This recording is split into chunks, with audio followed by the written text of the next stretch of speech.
pessoal, boa tarde, boa semana a você, telespectador da BMC News. Está no ar o Você com Dinheiro de hoje, o seu programa sobre investimentos, fundos de investimento e todo o meio do mercado financeiro, transmitido aqui para você, telespectador da BMC News. Como vocês sabem, a gente sempre busca trazer aqui para o programa novos convidados, bate-papos interessantes de temas tangentes ao mercado financeiro que muitas vezes não passam no senso comum. E hoje nós vamos falar sobre um tema muito interessante: como funciona a transmissão e os fluxos de capitais de dinheiro do Brasil para o exterior. Quais são as limitações, quais são as soluções que estão sendo criadas, como é esse mercado no mundo, quais são as diferenças, vantagens e desvantagens de operar esse mercado no Brasil. E para bater esse papo conosco, nós trouxemos aqui o Weber Cardoso, CEO da Brasa Holding.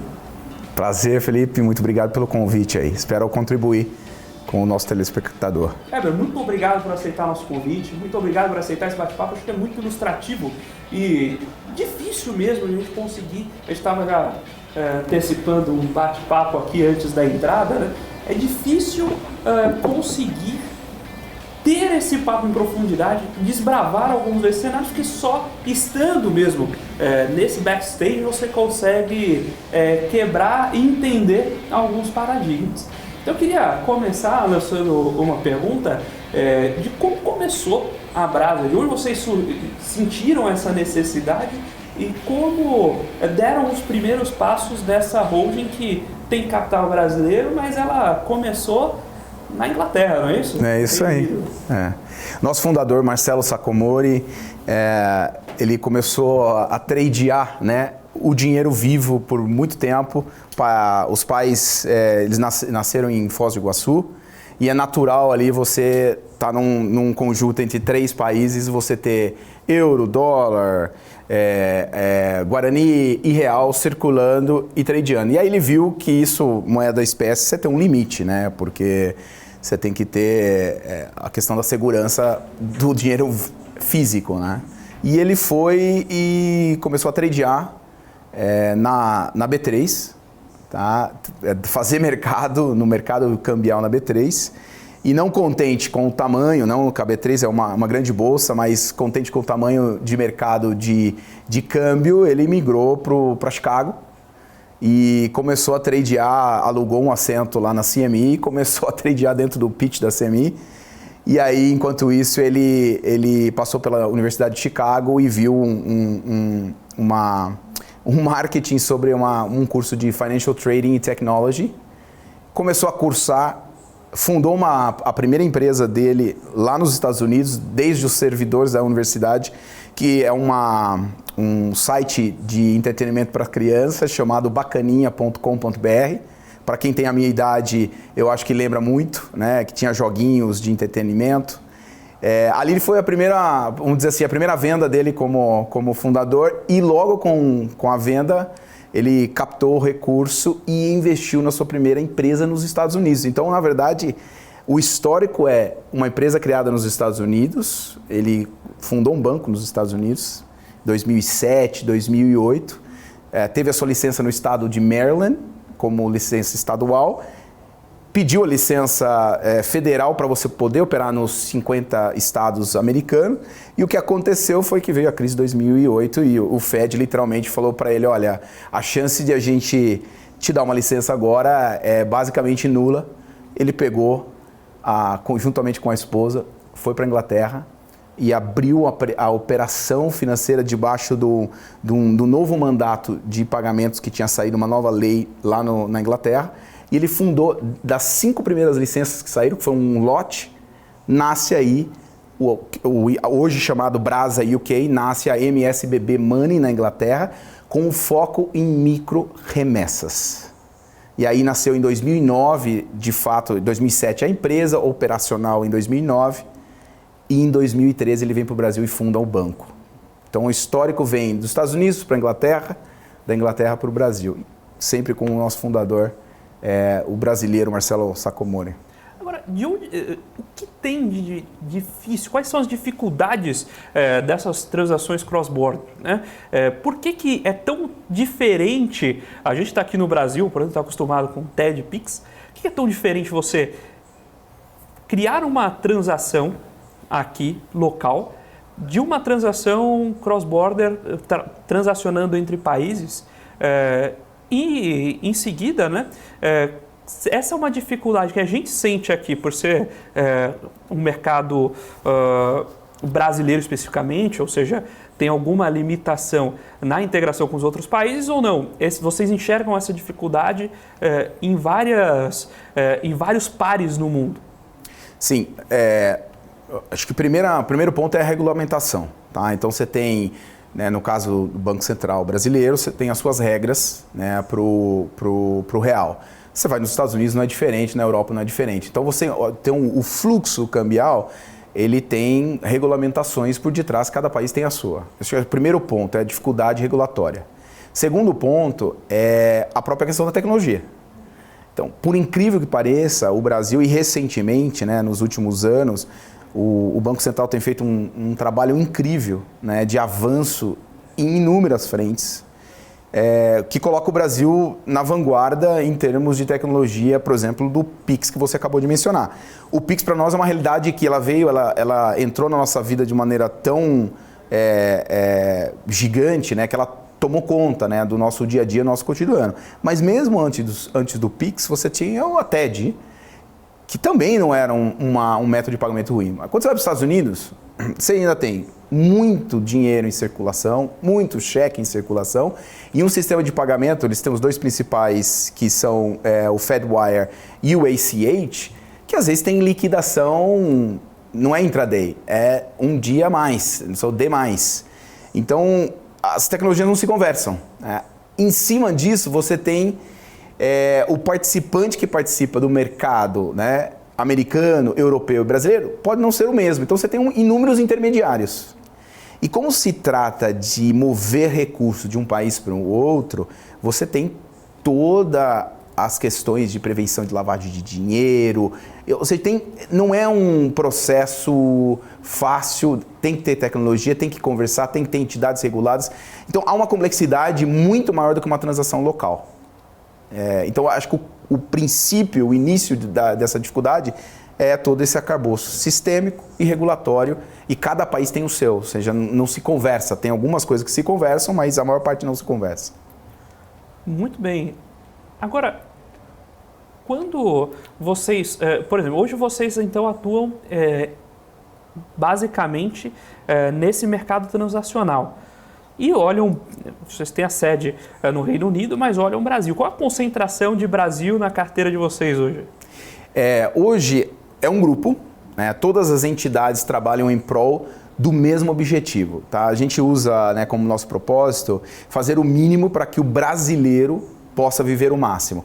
Então, a entidade na Inglaterra, ela serve o brasileiro. Para fluxo entre o mundo e o Brasil e o mundo. Então, todos os nossos negócios têm como um único propósito, que é servir o brasileiro. Qual é a vantagem, né, de ter uma entidade na Inglaterra, por exemplo? Então, o mix hoje, não dá nem para dividir o fluxo. Eu diria, óbvio, que o mix maior é aqui no Brasil, porque a presença de um banco, né, de câmbio no Brasil para o brasileiro, você vai naturalmente atrair muitos clientes aqui. Mas, um exemplo, né, a Inglaterra, quando um cliente transaciona conosco, ele quer ter uma conta no exterior, que é hoje, né, não só conta de investimento, falando conta de pagamento, você poder receber e pagar como brasileiro, como uma conta do exterior. A nossa entidade na Inglaterra, a gente oferece. Então, os brasileiros abrem uma conta no exterior, podem receber pagamentos ali, podem fazer pagamentos ali em moeda estrangeira. Hoje a gente atua nas principais moedas, no G7, vamos dizer assim, com as principais moedas, dando acesso ao brasileiro de maneira competitiva. Tanto o brasileiro PF, como o brasileiro PJ também, a empresa. Né? Então, assim, o grupo todo é desenhado para servir o brasileiro. Hoje, onde está esse mercado? Antes de operar com a Brasa, onde o brasileiro buscava esse tipo de intermediação, quais pontos ele consegue usar hoje para cumprir essa necessidade? São várias personas, tá? Vários clientes. Então, vou pegar dois aqui, um gancho. Tá? Vamos dizer o cliente e o viajante. Tá? O viajante, ele ainda opera muito com vou comprar na casa de câmbio moeda, espécie, né? Dinheiro em espécie, pela segurança, tá? Tem vários riscos aí para o brasileiro que viaja para o exterior. Um deles é, meu celular não funcionou, meu cartão não funcionou, eu não entendi o que a pessoa estava pedindo, se é crédito, se é débito. Pô, ele vê na maquininha $100, pega $100 e vai pagar $100. Então, para viajar, você não quer passar perrengue. Você quer ter uma experiência de viagem que seja agradável. Passar perrengue no exterior, no Brasil já é complicado, no exterior é mais complicado ainda. Este cliente, ele quer segurança e ele não quer ter dor de cabeça. Hoje, como que ele processa? Ele compra dólar, né? A corretora de câmbio, a gente não trabalha com espécie. Cartão internacional, aí você tem o advento de um IOF muito caro, uma taxa de conversão muito cara e uma minoria que já nesse movimento dos últimos, diria, 3, 4 anos, você tem uma conta no exterior com um cartão de débito no exterior, ou a possibilidade até de você ir no exterior e fazer um saque numa ATM machine, né, fazer a conversão e fazer um saque eletrônico numa ATM machine. Então, este cliente, ele é o cliente que paga, né, uma taxa extremamente alta. Que com a conta internacional multimoeda, você vai reduzir, olha, taxa média e vai tirando o IOF da equação de 7% a 15%, você vai trazer esses spreads para níveis de menos de 2%, na média do mercado, ou seja, para contas multimoeda. Esse é um cliente particular. O outro cliente é o que vai fazer remessa. Eu tenho a minha filha que estuda na Califórnia, preciso pagar a faculdade dela. O caminho comum sempre desse dinheiro de manutenção, né, de residente ou de estudante no exterior é você ligar no teu banco, você tem conta corrente e você fala, olha, eu quero fazer uma operação cambial. A regulamentação, agora com a nova marco cambial, né, que ficou agora efetivo dia 1 de janeiro, avançou demais, né, a relação entre uma transação cambial e a sua documentação, né, o KYC, o KYT que tinha por detrás da operação, tornava o processo muito caro. Então, natural, você liga no teu banco passa para a mesa de câmbio, antigamente não tinha aplicativo, agora alguns bancos você consegue fechar no aplicativo, faz a subida da documentação, toma os spreads tradicionais pelo custo de observância que tem o banco, spreads muito alto, e paga lá, no caso a minha filha que estuda lá. Hoje nós temos um aplicativo chamado CloudBreak para remessas, você faz um Pix instantâneo, converte instantâneo, e se a outra ponta tem método de pagamento instantâneo, como o euro, por exemplo, como o SEPA Inst, recebe dentro de 20 minutos. Você consegue, literalmente, imagina a minha filha ir num restaurante e faltar o dinheiro. Você consegue complementar o dinheiro para ela direto no aplicativo e ela pagar na boca do caixa ali, numa loja, num restaurante, que ela está sem dinheiro na carteira, no aplicativo dela, ou na conta bancária dela. Então, de remessa, hoje, você tem um movimento de carteiras, né, e bancos aqui locais, tem vários bancos agora lançando carteira multimoeda, na qual você converte e aí você consegue fazer uma remessa para o exterior de maneira extremamente rápida. Esse é outro cliente. Empresas importadoras e exportadoras, aí o buraco é mais embaixo. A maior dificuldade que eu vejo hoje, mesmo com a nova regulamentação, melhorou demais, mas ainda tem um caminho a perseguir. Para as empresas, você tem as diversas naturezas cambiais. Então, você está importando um produto é uma coisa, exportando outro produto é outra coisa. A documentação, não tem padronização na documentação, então uma invoice é de um jeito, uma outra invoice é de um outro jeito. Então você tem uma dificuldade já intrínseca do negócio. Então as empresas, elas vão geralmente pela rota natural onde ela mantém a conta bancária dela. Isso está mudando. Agora já vem empresas que estão abrindo, por exemplo, conosco, contas no exterior, faz uma transação direta, recebe e paga da conta dele no exterior e, obviamente, ele tem a possibilidade de ter nos seus balanços aqui locais moeda no estrangeiro e manter essa moeda no estrangeiro por tempo indeterminado, que era algo que antigamente você não poderia, você não mantinha recursos no exterior para o seu fluxo de caixa natural, entendeu? Então, esses são alguns dos clientes aí para destacar um pouquinho dos mercados que a gente atua. Eu lembro de precisar fazer pagamento, especialmente de serviço. Primeiro você tem que fazer uma pequena pós-graduação, né, para entender qual serviço você está contratando. Pelo menos pós-graduação. Aí depois que você passa por aquilo, você vai pagar e tem o IOF, etc. Eu lembro que durante algum momento isso chega a ser pior para a empresa do que para a pessoa física. É pior. Você a complexidade é muito maior. Você não consegue comprar o câmbio. É inacreditável. Hoje, né, vamos até usar o exemplo, PJ no mercado local, né? A pessoa jurídica abrir uma conta, hoje a pessoa física se abre uma conta talvez em 5 minutos. Tudo digitalizado, porque você é você. Né? Então você carrega a sua própria identidade, a sua própria documentação. A empresa, uma é listada, outra é capital fechada, outra é capital fechada com 2 acionistas, outro com 10 acionistas. Então você já tem uma complexidade no KYC, né? Know Your Customers ali, da empresa que é completamente distinto da pessoa física. Tá? Então a primeira complexidade vem daí. Aí você vai colocar em cima disso uma transação cambial. E aí de distintas naturezas. Então, realmente, este fluxo ainda vai para a mesa. A gente tem uma mesa comercial e temos no Brasil inúmeros correspondentes cambiais que trabalham junto com o banco, que fazem esse trabalho de personalização e atendimento, vamos dizer, canal humanizado, que é necessário ainda para a pessoa jurídica. Eu acho que a pessoa jurídica ainda vai demorar alguns anos. Eu diria que o Open Finance tem algumas coisas adicionais que precisam acontecer para que essa transação ela seja cada vez mais digital, com atendimento humanizado, mas com viés digital muito mais forte. Né? E eu acho que a pessoa física virou de tal maneira, até para investir no exterior, fazer movimentação está muito mais fácil. Maravilha. O pessoal está perguntando aqui, a gente está acompanhando aqui o programa ao vivo, então a gente acompanha o chat, acompanha suas perguntas, seus comentários, então deixe suas perguntas, seus comentários e, sobretudo, deixe o seu like, pessoal. Vamos lá, bota o dedo aí no like, vamos dar o joinha aí no vídeo.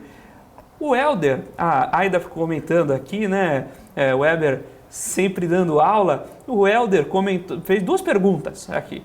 Uma sobre a possibilidade de comprar, acho que você acabou já respondendo, né, de comprar a moeda estrangeira e deixar esse dinheiro já parado na conta ali. E a outra, sobre essa que eu sei a resposta, já me contou, mas eu quero que você compartilhe aqui em cima da pergunta do Helder. Se o Brasabank tem agências, se tem presença em outros estados, em São Paulo, como é que funciona esse jogo de... entre aspas, lojas físicas para a Brasa? A Brasa, a gente uma operação nosso, o banco é em Curitiba e a gente tem um escritório. Então a gente é uma operação digital. Tá? Então um trabalho híbrido, a gente tem clientes em todos os estados brasileiros, literalmente, e pessoas provavelmente todos os estados. Então nós somos uma empresa 98% digital. Temos um escritório só em Curitiba, né? Então um regime remoto. As pessoas que estão juntos no Brasa trabalham juntos há muitos anos, tanto nesse processo de expansão que a gente passou esse último ano, saindo de 18 meses, 60 pessoas para 200 pessoas. As pessoas se conhecem, então são amigos, pessoas que trabalharam no passado em conjunto. Então facilita você ter um regime híbrido em algumas praças, como o de Curitiba, mas na sua maior parte todo o grupo é remotamente. A gente tem uma empresa de tecnologia, a gente tem um escritório de tecnologia em Foz do Iguaçu, onde, né, Marcelo e companhia mantém as suas origens. Todo o parque tecnológico nosso fica em cloud, não tem base física, mas a gente tem uma base de pessoas lá. Aqui em São Paulo temos bastante pessoas fisicamente, né, que moram aqui, mas que trabalham de maneira remota dentro do grupo. Voltando na carteira multimoeda, sim. Se você, né, antigamente, você ia comprando dólar físico e guardava em casa para depois você viajar. Você pode fazer isso numa carteira digital hoje com muito mais segurança do que carregar dinheiro, né, ou ir buscar o dinheiro ou receber o dinheiro no seu escritório. Tem um risco maior do que você manter e comprar na sua carteira digital. Muito mais prático, muito mais fácil e muito mais barato. Aí as pessoas hoje, se você falar para alguém, vai lá no banco, saca R$5.000 para você e depois volta para casa. Ele achou absurdo. Agora ninguém vai viajar? Faz. Faz. Se qualquer pessoa que vai viajar, por exemplo, para a Europa, vai levar €1.000 e ninguém para questionar quanto isso é igualmente absurdo, né? Mas tem esse fator do dinheiro, é interessante, porque pensa, né, sei lá, viajar para a Europa, talvez a pessoa não fale a língua de maneira confortável, você tá numa fila de caixa assim, de qualquer loja e ter umas 10 pessoas para trás e tipo, o seu cartão não funciona e você não consegue se comunicar com o caixa ali, já tem uma pressão extra ali acontecendo. Então, as pessoas realmente levam dinheiro para fugir do desconforto. Então, ainda tem um mercado, mas a tecnologia está avançando demais, a conectividade entre as moedas e as carteiras e os mercados, e eu vejo que isso não vai ser necessário em breve. Você comentou dos postos, né, de trabalho que eventualmente tem esse modelo híbrido forte. Deixa eu aproveitar e fazer algumas perguntas mais de modelo de negócio. Hoje, seu desenvolvimento fica no Brasil, fica no Reino Unido ou isso é difuso? Como funciona a equipe de desenvolvimento para vocês? Esse é um tema que a gente sempre comenta aqui, que a gente teve 2 grandes ciclos no Brasil. A gente tinha uma pressão muito forte para contratar desenvolvedor, isso era muito difícil, há 2 anos a gente estava... Continua. Agora a gente vê um monte de gente fazendo demissões em massa, né? Mas continua difícil contratar, esse é outro ponto. Como é que o pessoal fala, né, esse equilíbrio de o que desemprego é meio difícil de mensurar. E como está para vocês? Vocês contratam aqui localmente, contratam localmente lá no Reino Unido, usam mão de obra global difusa, como vocês têm feito? A gente tem uma entidade em Portugal, tá? Então a gente começou essa entidade fazem 12 meses, tá? Então uma das nossas estratégias, até por causa do Brexit, né, com a nossa entidade na Inglaterra, a gente está abrindo uma branch em Portugal e a gente pretende explorar um pouquinho esse mercado de Portugal. Então tem muitos desenvolvedores que querem experimentar uma vida internacional. Portugal é um lugar extremamente atrativo, né, para você morar, se viver, custo acessível. Então a gente vê um ponto estratégico para nós, nesse movimento a gente começou a contratar pessoas que têm o interesse de ter essa experiência no exterior. Tá? Então isso é recente para nós, apesar de termos uma entidade na Inglaterra. Inglaterra não é barato, já é um dos lugares mais caros para se viver, se morar, se contratar. Tá? A gente tem mantido uma estratégia, falando um pouquinho desse mercado de emprego, tá? Primeiro que o que aconteceu nesses últimos anos com o fintech tudo, né? Fintech padaria, fintech farmácia, fintech carrinho de hot dog, tudo. Né? Então você teve um boom das fintechs muito empolgado e motivado facilmente para o juro zero. Juro zero, qualquer coisa que me traz uma rentabilidade acima de zero me soa atrativo, então você teve um fluxo muito grande de muita PowerPoint e Excel de projetos sem pé, sem cabeça. Tá?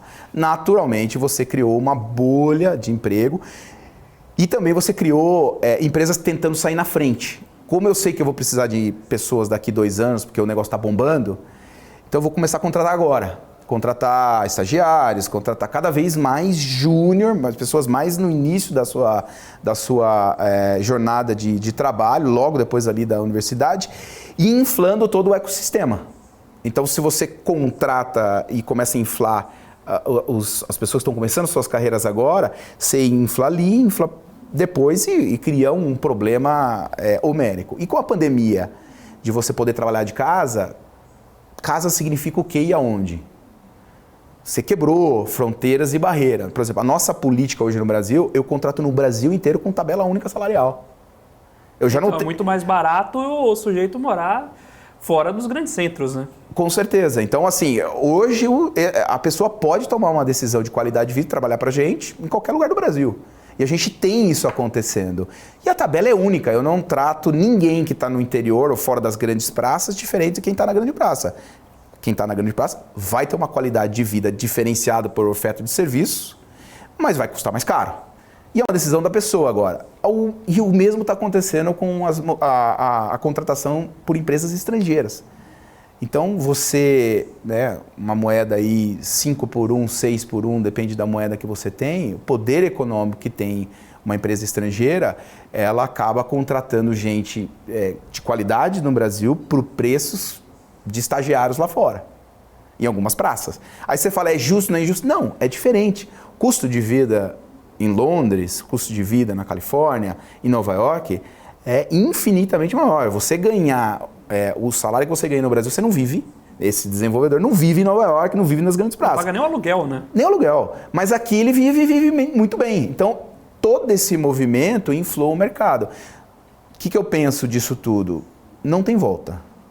Não tem volta. Ou seja, eu acho que você vê o push das empresas para o aspecto cultural, de estar todo mundo junto, que é extremamente importante, mas você pode fazer isso de maneira diferente. Hoje eu vejo empresas que mantiveram o regime ou remoto ou híbrido, e eles fazem muito mais reuniões presenciais para se fazer, né, a cada 2 semanas, ou semanalmente, ou uma vez por mês, e fazem reuniões muito bem planejadas, muito bem estruturadas, com um objetivo específico de preencher esse gap que tem do dia a dia de você estar numa roda de café, né, e resolver um problema pegando 2, 3 pessoas no escritório, que é muito benéfico. Então, assim, funciona para todos os departamentos? Não. Funciona para todos os tipos de pessoas? Não. Se você tem um apartamento de 300 metros é uma coisa, se você tem 5 pessoas vivendo num apartamento de 80 metros quadrados, você não vai conseguir a mesma produtividade. Então eu acho que não tem uma regra, eu sou muito contra esse negócio de ir com as ondas de mercado. Eu acho que cada empresa, cada pessoa, cada área tem que ter os seus objetivos estratégicos e tem que entregar, independente se a pessoa está em casa ou está... Boas perguntas no chat. Eu queria começar esse bloco com a pergunta do Givaldo. Ele pergunta, na verdade, qual corretora vocês têm vínculo? Se você indicaria alguma corretora, vocês trabalham sempre com esse formato digital direto, não é isso? Sim, sim. Em termos de corretora, a gente é um banco, né? Ou seja, de câmbio voltado para o mercado cross-border de pagamentos e transferência internacional. O que a gente quer dar ao brasileiro é o acesso ao mundo. E o brasileiro pode operar no exterior, por exemplo, qualquer corretora. Como brasileiro, eu gostaria de dar o melhor ao brasileiro. Tem inúmeras empresas no mercado dos Estados Unidos, para não mencionar nome aqui, fazer marketing de graça para essas empresas. Os Estados Unidos é um mercado que tem grandes corretoras, médias corretoras e pequenas corretoras para que o brasileiro possa ter acesso a investimentos. O objetivo do Brasa é levar o brasileiro e levar o dinheiro do brasileiro para lá e aí conectar os elos finais aí da última milha para que o seu dinheiro possa ter a melhor corretora para o dinheiro do brasileiro lá fora. O nosso papel está em chegar lá, levar o brasileiro e o seu dinheiro lá no exterior. A gente não tem um vínculo com uma corretora no exterior apenas. O Helder comentou aqui o melhor programa da Faria Lima. Muito obrigado, Helder. Excelente comentário. A gente fica sempre muito feliz pelo feedback. Temos aqui o Regis comentando também que chegou. Seja muito bem-vindo, Regis. Estava ficando com saudade já. Agora, o Regis também comenta que sem like ali não tem as perguntas. A gente responde as perguntas, mas se puder dar o like, a gente também agradece bastante. Eu queria tirar uma outra dúvida aqui sobre o modelo de negócio que vocês estão vendo de próximos passos. O que vocês enxergam como principais avenidas de crescimento aí para a Brasa como negócio? Sem abrir o nosso plano estratégico aqui, né? Pode abrir, ao vivo, não tem ninguém vendo, pode abrir. Com meio bilhão de brasileiros aí de acesso, ficaria algo muito aberto. Mas eu vejo 3 grandes avenidas, tá? Então, a primeira dela para a pessoa física, né? Então, carteira multimoeda para que o brasileiro possa viajar, ter acesso a investimentos no exterior, poder levar o seu dinheiro lá, ficar lá fora, fazer uma viagem, pagar a faculdade, né, igual da minha filha na Califórnia, ter o seu cartão, poder usufruir de uma viagem com um custo muito mais barato do que é hoje. Eu acho que a avenida do PF, o cidadão brasileiro, ele está se globalizando e ele vai poder literalmente operar uma carteira multimoeda, assim como ele opera uma carteira em real local. Com a mesma facilidade de abertura de conta, de movimentação, tudo integrado, e esse é o movimento que eu vejo para a pessoa física. Para a pessoa jurídica, eu vejo um movimento similar, há uma dificuldade adicional, que nós já comentamos aqui, mas eu vejo que você vai operar uma carteira multimoeda, você vai ter uma conta digital, muito parecida com como é hoje numa pessoa jurídica, e ter os serviços na oferta. Crédito na oferta desse fluxo, você vai poder manter recursos em outra moeda estrangeira, movimentar para real com a mesma facilidade que você faz uma TED local. Tá? Então eu vejo esse grande é um grande mercado para nós. E o último mercado, que é um mercado que a gente atua muito forte, que é o nosso negócio de APIs. Tá? É um negócio 100% tecnológico. A gente tem grandes participantes do mercado que não estão interessados em abrir uma operação local, empresas no exterior, querem abrir uma operação regulada no Brasil. O Brasil, para você obter a sua licença e participar desse mercado, às vezes demora 3 anos. Tá? Então o custo para você entrar no Brasil é altíssimo.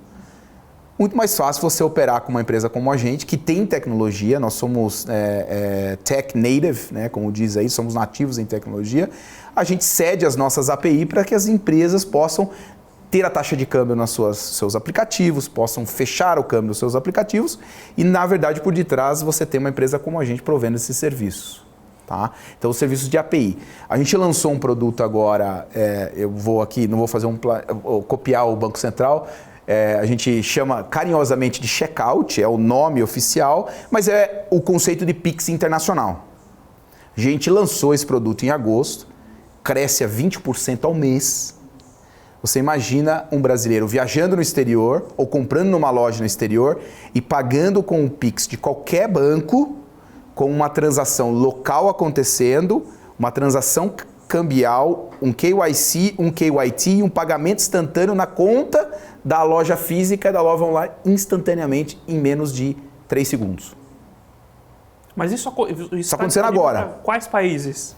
A gente fez um lançamento na América Latina, com 2 países, lançou nos Estados Unidos agora, estamos lançando na Europa. Isso é difícil, inclusive, para eles, né? No mercado local fazer esse tipo de... É muito difícil para qualquer um que seja não brasileiro. Mesmo para o brasileiro, quando você faz o link entre a operação de pagamento Pix e o método de pagamento internacional, você tem muitas dificuldades ali. Então, você tem, de novo, KYC acontecendo, um KYT acontecendo, registro no Banco Central acontecendo da operação, uma coleta de reais instantânea e um pagamento de dólar, euro, GBP instantâneo acontecendo na conta estrangeira. Esse produto que a gente lançou um sucesso absurdo, que para mim vai unir o Brasil com o mundo. A hora que o Pix chegar, o FedNow encostar lá nos Estados Unidos, o SEPA Inst que já existe, você linkar os métodos de pagamento e vamos jogar uma pimentinha no meio aí, a moeda digital, real, dólar, euro, o custo transacional do brasileiro vai cair dramaticamente. O Brasa existe para isso. A gente quer que o brasileiro, a gente quer fazer o mínimo para que ele possa ser inserido na economia mundial e ter o benefício de poder comprar alguma coisa no mercado internacional que custe mais barato que aqui. Se você pensar uma transação internacional, tem a logística, a tributação e a transação financeira. São 3 grandes obstáculos. Logística e tributação. Tributação não tem muito o que fazer, tem que pagar o que tem que pagar. Isso é uma função mais do governo. Logística não é o meu negócio. Agora, a transação financeira e os serviços para facilitar essa transação é o que o Brasa quer fazer. E o Brasa quer, não gosto muito da palavra disruptiva, Felipe, mas o Brasa quer fazer o que a gente acredita ser o básico para que o brasileiro possa estar envolvido numa economia internacional. O Thiago Cruz tinha justamente perguntado do checkout. O Caio está trazendo uma pergunta a respeito de suporte. Como funciona o atendimento do Brasa? Especialmente no que diz respeito, né, a soluções para importação e exportação. A gente tem pessoas de anos, tá? Tem 2 grandes frentes. A mesa interna, tá? Que atende principalmente pessoas jurídicas e também PFs que tem uma transação maior em volume, uma transação específica. Eu estou comprando um imóvel no exterior, um exemplo, né? Eu estou me mudando para o exterior, eu quero levar um recurso lá para pagar os meus custos lá. Tá? São transações às vezes maiores que o cidadão brasileiro às vezes não quer ir para o canal digital. Então a gente tem um canal de atendimento humanizado que acontece através de mesa interna e os nossos grandes parceiros correspondentes cambiais. Temos no Brasil 62 correspondentes cambiais, está no nosso site, a informação é pública, que são pessoas que administram também esse relacionamento de confiança com os seus clientes. Às vezes, um exemplo aqui, são agentes autônomos, que já cuidam da vida financeira do cliente e o cliente tem uma necessidade de uma vida internacional. Acaba o agente autônomo servindo e servindo o cliente através do Brasa com as transações internacionais, tanto às vezes da PF, dos próprios investidores, quanto das empresas, desses executivos e pessoas que sempre estão relacionando com o mercado exterior. Isso que eu ia perguntar também. Então, se a gente também tem aqui na audiência muitos agentes autônomos, players de mercado. Se o agente autônomo quiser ser intermediário da Brasa, ele pode também? Pode. Ativamente procurar vocês? Estou fazendo o convite aqui para os agentes autônomos. Temos muitas empresas no Brasil, corretoras no Brasil, outras instituições que têm os seus agentes autônomos ligados a gente e está aqui aberto o canal. Né? Eu acho que um mercado saudável é um mercado pelo qual ele é aberto, né? Hoje, né, a nova lei de agentes autônomos aí, sem exclusividade em muitas coisas, o Brasa convida a malha de agente autônomo do Brasil para acessar os nossos serviços como parceria, assim como algumas corretoras que não têm o câmbio como um foco, corretoras viraram parceiro nosso. Você vai entrar no nosso site, vocês vão ver ali, tem algumas corretoras do Brasil que decidiram fazer também câmbio pela gente para ficar cada um com o seu core de expertise. O nosso é transação internacional, operações de cross-border, pagamentos, FX, é o nosso mundo, entendeu? Como até o Helder aqui também já comentou, eu sempre trago para os convidados, não está aqui fazer perguntas fáceis, né? A gente está aqui fazer as perguntas difíceis, aí fica a cargo do nosso convidado administrar as perguntas, mas dado o assunto que a gente está trazendo, de onde vêm os clientes do Brasa? Então, onde vocês captam mais? Qual o caminho que mais chega a gente até vocês? São, nos últimos 5 anos, 6 milhões de CPFs que transacionaram com o Brasa, 7 mil empresas que transacionaram com o Brasa. Então o Brasa tem uns 3 canais. O canal digital, que é a pessoa física, é o aplicativo Cloudbreak. Né? Se você entrar no brasa.com.br, você vai ver. Esse é o canal PF, transações menores, transações simplificadas, vão por esse canal. Segundo é o mercado que eu falei, a mesa comercial interna e os correspondentes cambiais, como os agentes autônomos, por exemplo, são alguns deles. Não só agentes autônomos, tem outros também que são parceiros nossos em todo o Brasil, tá? Que captam clientes para nós. E outros são empresas, grandes empresas, por exemplo, de pagamentos que a gente chama como mass payment, né? No nosso site, sei lá, mass payment. O que é mass payment? São empresas de subscrição. De TV, de canais, para não falar os nomes aqui, de canais, software de antivírus, alguns exemplos. Tem empresas que processam pagamentos globais para essas empresas.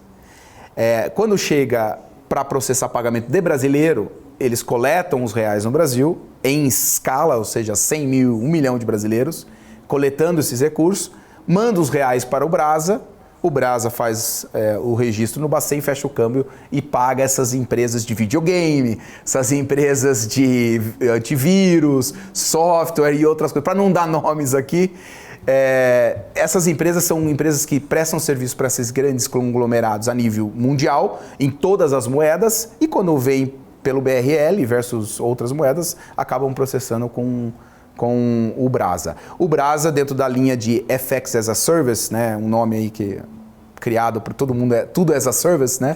A gente também está usando aí carinhosamente o FX as a Service, a linha do produto Checkout, Mass Payment e essa coleta, né, de subscription, a gente acaba entrando dentro desse segmento de tecnologia de FX as a Service. E você tem ideia do gráfico de pizza disso? Quanto vem PF direto para o digital, em termos de... seja em base de cliente, não porque a IPF infla, né? Mas conceitualmente em termos de receita, qual o percentual que está nesse modelo institucional intermediário? A resposta simples, eu diria 40% empresas e canal humanizado, 40% empresas e canal humanizado, e o saldo, né, dos 60% dividido meio a meio ali, um pouquinho mais FX as a Service, tiro 20% e mais 40, 20, vai, mais ou menos que eu colocar. Então, FX as a Service 40%, PJ 40% e o saldo ali PF. Fernando Pereira até comentou aqui, olha, curiosamente, eu sou parceiro do Brasa e a mesa de câmbio é super rápida e humanizada. Você vê que tem inclusive os parceiros ali participando aqui do chat, então para dar o próprio depoimento. A gente tem aqui o último bloco, a gente guarda ali para algumas perguntas mais conceituais, né? E a primeira que eu queria trazer justamente quais são as principais resistências ao ambiente de negócios no Brasil. Hoje vocês estão uma empresa, vocês têm o grosso da operação, é brasileira, vocês têm um perfil intrinsecamente global. O que vocês enxergam de particularidades no nosso mercado que dificultam, por exemplo, novos negócios de se expandirem globalmente? Bom, como brasileiro, eu acabei vivendo 10 anos da minha vida lá fora e o ambiente empresarial de empreender, a capacidade de empreender no Brasil, não é para amador, né? É uma história que a gente já ouve há algum tempo, né? Essa frase, né? Acho que a maior dificuldade num ambiente regulado, que é o ambiente que a gente opera, é o tempo para você se tornar regulado no Brasil. Ou seja, quer seja via uma aquisição, quer seja via uma joint venture, quer seja uma licença Greenfield, 2 anos para 3 anos para você conseguir a sua licença. Se você pensar em 2, 3 anos, o mundo muda. Né? Você tem uma pandemia, 2, 3 anos você pode ter uma pandemia, você pode ter uma guerra. E uma licença, um plano de negócio que você monta para um período, em 3 anos ele pode ser completamente obsoleto. Então, a maior dificuldade que a gente tem no ambiente regulatório, quando eu vejo empresas internacionais querendo entrar no Brasil, há uma dificuldade, uma barreira de entrada muito grande para o mercado regulado. Tá? Em cima do mercado regulado, tirando ele, o regulatório, aí você entra por questões que a gente já conhece. Tributária. A tributação no Brasil é muito complexa, são inúmeros tributos. E a questão trabalhista. Também não há uma relação, acho que até modernizou bastante nos últimos anos, mas há uma dificuldade muito grande com leis antigas, né, que precisam ser atualizadas, assim como o marco, né, regulatório do câmbio. A mudança ocorreu agora recentemente, avançou um grande passo, mas ainda tem um caminho a percorrer. Então a dificuldade é tributária, a dificuldade é a regulatória, de licença regulatória, e a natural, a relação entre o empregador e o empregado também é bastante dificultada. São as bases que acho que funcionam não só para o mercado financeiro, mas são uma dificuldade meio que de Brasil, vamos dizer assim. O nosso negócio, ele está inserido num mundo que a gente é uma empresa global. Por ser global, a gente fala dentro de casa que a gente gosta de volatilidade. Então, se está bom o Brasil, legal, vem dinheiro para o Brasil. Se está ruim o Brasil, sai dinheiro do Brasil. O que não pode ficar parado. Não pode ficar parado. Então, e como o Brasil é um grande exportador, participante do mercado global em todos os seus sentidos, né? Ou seja, você vê o agronegócio no mercado brasileiro responsável por 30% do PIB, e o agronegócio, as grandes commodities, são frutos de produção local que exportam, né? Então, para nós, volatilidade é um nome extremamente... como se diz, para todo mundo, traz uma certa insegurança, mas para nós é a alma do nosso negócio. Quanto mais volatilidade, melhor. Agora, já que você falou que mais volatilidade, melhor, você também comentou de exportadores de soja assim por diante. Então, deixa eu fazer uma pergunta calibrada para o seu negócio. A gente falou sobre a dificuldade do ambiente empreendedor brasileiro, mas e para quem quer exportar propriamente? Comércio exterior, seja importação ou exportação. Qual a dificuldade para esse hub específico de empreendedores? Por incrível que pareça, você tem o brasileiro, ele é um grande produtor de exportação, mas se você pegar as empresas que sentam como trading, fazendo a intermediação entre o produto brasileiro e o exterior, são raras as empresas que são brasileiras.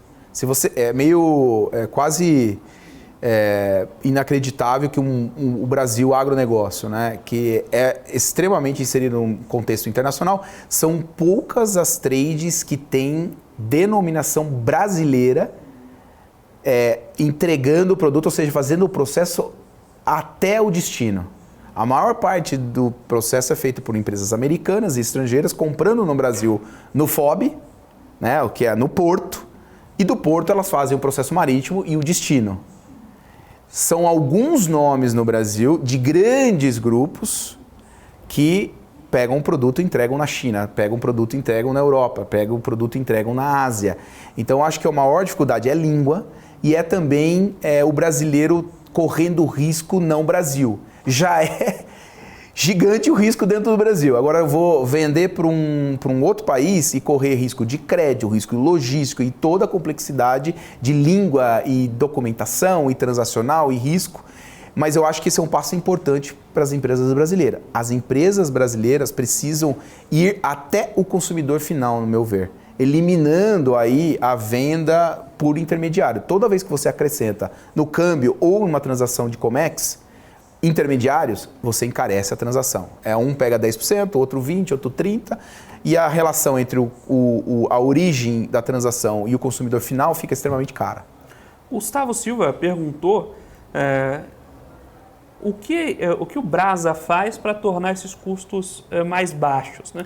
Tem uma questão da desintermediação que você está comentando. Isso. E tem a parte do processo tecnológico, mas pode dar uma pinceladinha? Eu vou dar uma pincelada rapidinho. São 4 grandes fatores, tá? O primeiro fator que é importante é a licença. Nós somos um banco regulado no Brasil e temos uma entidade regulada na Inglaterra. Nós somos participantes direto do mercado financeiro nessas 2 jurisdições. Isso nos dá liquidação direta das moedas, tanto no real, quanto no sistema SEPA para o euro e no Faster Payment, que é da Inglaterra, para o GBP, para a Libra. Tá? O dólar a gente usa outras entidades, mas quando você está na Inglaterra, operar o dólar na Inglaterra é muito melhor do que você operar, às vezes, o real direto com o dólar, você opera o dólar versus euro na Inglaterra, você tem uma facilidade muito grande, desintermediação. Isso é o número 1. Se você comparar os nossos competidores, a maior parte deles não tem desintermediado à ponta exterior. Usam um outro intermediário. Segundo, tecnologia. A gente é nativo em APIs e sistemas proprietários. Todos os meus sistemas de bookagem, de precificação, de liquidação são sistemas proprietários. Terceiro ponto, a gente é um grande market maker no mercado interbancário brasileiro. Então a gente participa com os grandes bancos. Isso traz, onde tem o menor spread entre um comprador e vendedor, é no mercado interbancário. Então essa eficiência que a gente gera para o mercado interbancário, participando dele, a gente passa ele para os nossos clientes finais. E o último é pessoas e um time extremamente capacitado que vive transações cross-borders e FX há décadas. Esse é o nosso negócio. A gente não nasceu hoje porque o mercado cross-border tá bacana, tá promissor. A gente nasceu nesse mercado há 20 anos. Então, isso nos faz experts. Então, a gente conhece absolutamente tudo sobre esse mercado. Então, acho que são os 4 pilares: tecnologia, licença, interbancário e pessoas. Perfeito. Olha, o Anderson comentou aqui que só ganha like se mandar aquele tradicional abraço para Macapá. Então, pessoal de Macapá, forte abraço, né? E Anderson, nos ajude a passar o programa aqui com mais de 300 likes, por favor. Agora, faça a sua parte. Pessoal, dedo aí no like. Heber, muito obrigado pela sua participação, muito obrigado por aceitar o nosso convite e, sobretudo, por compartilhar um pouco desse conhecimento com os nossos telespectadores. Prazer todo meu, fico aqui, né, o meu contato contigo, né, Felipe, no próprio site aí, no LinkedIn, tá todo o meu contato aí, o que vocês precisarem. Eu sou apaixonado por isso, poder contribuir para um brasileiro para que ele possa ter cada vez mais acesso ao mundo de maneira competitiva. Qual o link do Brasa, para quem quiser procurar saber mais? Brasa.com.br ou brasabank.com.br, qualquer um dos sites eles conseguem acessar e encontrar os nossos contatos ali. Maravilha, pessoal. Muito obrigado pela sua audiência. Nós ficamos por aqui com Você com o Dinheiro de hoje, nesse bate-papo maravilhoso com o Weber aqui sobre transações e negócios internacionais. Fique agora com o Top News para o fechamento de mercado e a participação da Débora Oliveira e eu, Gabriel Monteiro. Até amanhã com mais Você com o Dinheiro.